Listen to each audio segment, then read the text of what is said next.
Top 3 makanan yang tengah viral sekarang. Kalau kita ngikut secara peringkat, terutama di Pulau Pinang ataupun belah pulau, yang tengah viral sekarang adalah nombor 3, nasi lemak burung hantu.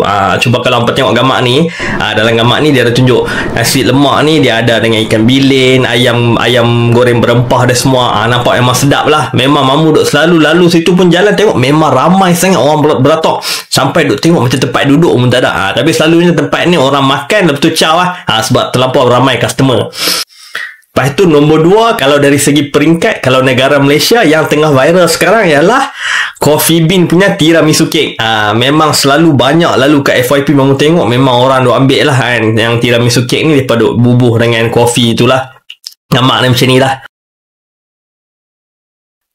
So bila ramai sangat tengah duk cari yang Coffee Bean dan tiramisu cake ni, sampai stok pun tak ada. So mamu dengar cerita ada yang kata sampai depa kena book untuk beli tiramisu cake ni, dah ada setengah yang kena mai seawal 7:30 pagi baru boleh dapat kek ni.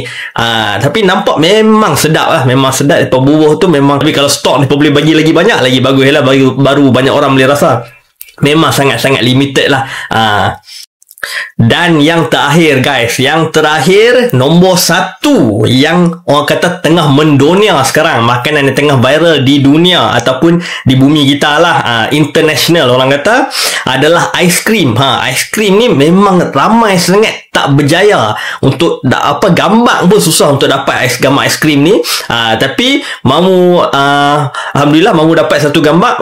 Kawan mamu hantar kat mamu gambar aiskrim ni. Memang orang kata aiskrim ni memang satu dunia lah tengah cari kan. Tengah cari memang limited, sebab beberapa kerat saja yang mamu jumpa dekat TikTok yang ada gambar aiskrim ni. Yang ni aiskrim dia.